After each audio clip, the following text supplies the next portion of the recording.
Well, good morning, ladies and gentlemen. This is my first ever tour, fall tour of my homestead fall and winter garden. This is this spring and summer has been quite challenging. I knew I was going to run into roadblocks. I knew there were going to be problems, but I'm having more problems than what I anticipated. But I will push on and I will get through it. And I hope that you guys will subscribe and go through this with me, well, at least virtually. So the first stop on my tour, I have all these little mini gardens, and it's because of the soil.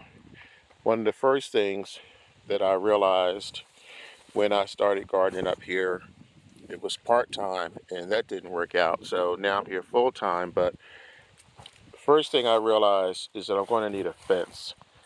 These deer are relentless. I had deer on my other property, but nothing like this. So I finally have spinach. I don't know how good you can see that up there, but there's about 20 or so. It finally came up, and I had to keep them covered because the deer are everywhere, especially this time of year. This is asparagus. This dies off every year and comes back in the spring, so that's not a big deal.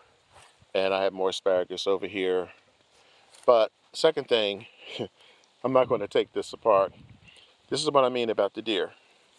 Um, these are beans and peas, and this contraption I just put up there because the deer come in 3 or 4 at a time. I've got them on the camera, and they will decimate whatever you have planted in no time flat.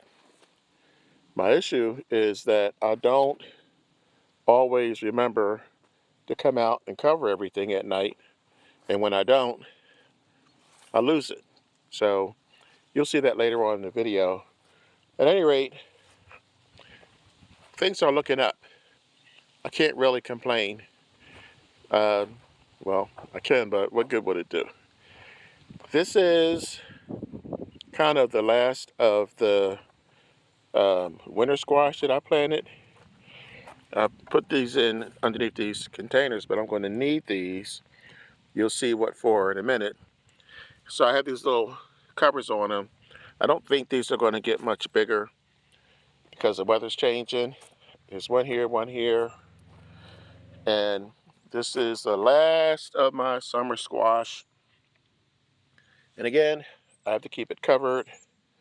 This is a solar light that basically lights up this path when people come in after dark.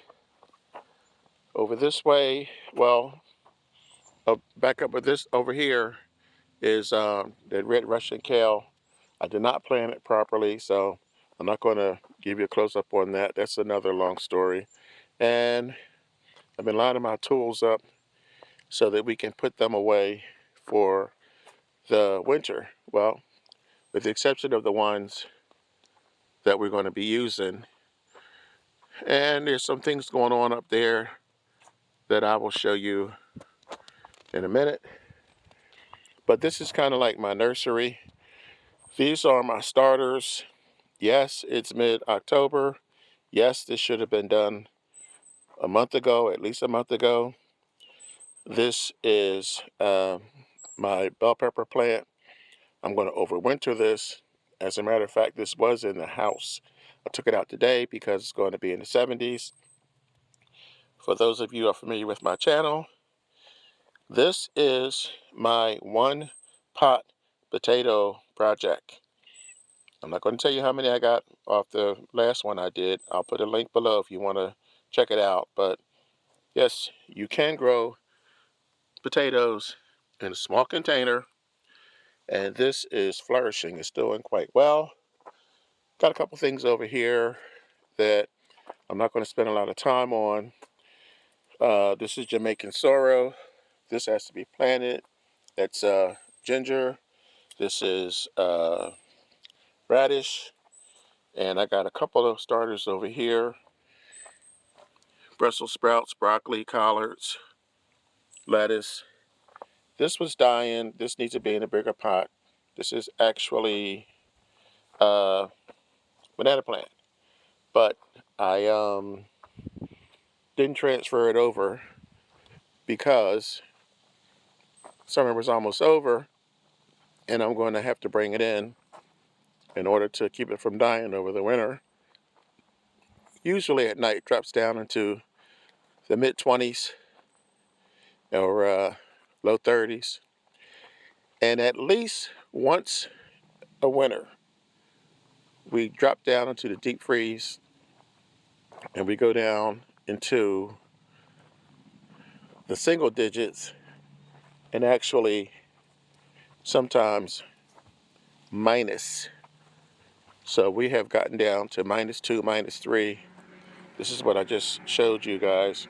We're going to the upper level now. This is lavender. It needs to be tended to. This is my first attempt at keeping the deer away. And it did, but the problem is with this netting, it's hard for me to get in there to work on things. So I'm going to have to find a way to put on a net that I can easily remove. There's a couple of cherry tomatoes. Not sure if you can see them from here, but they're there. And these are my black figs, cherry trees. These will all come back next year. The only reason why they're in there is to keep them away from the deer and the squirrel and the birds, and I even saw a raccoon.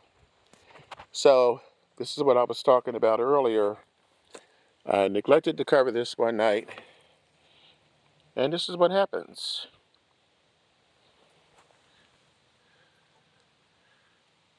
They just had a field day. So this is radish, but this is dinosaur kale. So I will probably end up replanting and see what happens there. This is more asparagus. That'll come back in the spring, like I said before. This is one of my fall and winter projects. I'm not sure how much heat these grow bags will hold, but if you see, I have these posts. I have 3 of these, and I'm going to grow broccoli and Brussels sprouts in here because those plants get kind of tall, and this is a couple of feet off the ground. So these are going to come up, but there's no way they're going to survive in zone 6B without some sort of covering. This is not what I'm going to use. This is here for demonstration purposes only. I use greenhouse material that is much, much thicker than this 0.7 mil. And it's worked for me for, I don't know, 7 or 8 years now. So I'm going to wrap this in that greenhouse material from the bottom all the way up to the top, and obviously cover the top over, and that should give it enough protection to get through the winter. Now, so another success story, I managed to remember to cover these, and this is winter squash. They're not huge, not going to win any awards, but they are growing, and I have a few more that I harvested that are in the house. So I will probably harvest these pretty soon, and you can see what I'm doing here. I'm covering this up right away. I'm not taking any more chances because I've also been using this, but you can see it's old and starting to get ripped, to cover it up. This is an experiment, which already I can see this isn't going the way I want it to go. This is, I'm trying to see how much water I can capture in this for gardening purposes. Obviously not for drinking, so for my garden, but this post is not tight enough down into the ground, so I'm going to have to tend to that. Now, this is what I've been waiting to show you guys. Because I don't have a greenhouse, and I do intend on gardening this winter, I needed to come up with a makeshift mini greenhouse to replace the one that I used to use at the old property. If you are familiar with my channel, you know that I use these crates, which I thought were going to go into retirement. But because I don't have a high tunnel, well, I have a high tunnel, but it's temporarily being used for storage. I don't have a greenhouse yet. So I asked myself, how would I be able to garden in the winter in this kind of soil? And I know that I'm not sure which order I'm going to do these in, but I think I already posted a video on how I take, yeah, I'm sure I did, how I take this cloth here and put it in these milk crates and use these to garden with. They're very convenient, easy to carry. So, you know I love to improvise, love saving money, and I thought, these containers are going to sit here all winter. They're not going to really get much water because it's winter time. So I came up with this. I want to drain this water out, and I'm going to put these in. I'm going to put the polycarbonate from the old greenhouse over top, and these three, if everything goes well, will be filled with food in a couple of months. So a lot of things are going on here. It's a lot happening good for a change. This is my little nephew's patch, and again, have to keep everything covered. It's late, but he's got a couple of tomatoes coming up in here. There's a few more in here. There's some lettuce. I'm not going to take this off for obvious reasons, but yes, this is the last big surprise. This is probably the best part of my garden right now. Originally, my family and I built this. This is a raised bed. It's 6 feet by 8 feet. It's bigger than normal. And it's pressure treated wood. And I have the plastic to protect the soil from the chemicals in the wood and therefore getting into the food. So this was all carrots. And I struggled with that over the summer. But now you can see the carrots are coming through. They're coming through pretty well, but there are gaps. And I saw this as an opportunity to grow more food this winter. So I had starters. I had purple cabbage. Matter of fact, I had 10 of them. And here's 3 of them right now. I transferred these over about a week ago, and they are thriving. You can see them all throughout in the areas where there were gaps. And this is the floating cloth. And again, for obvious reasons.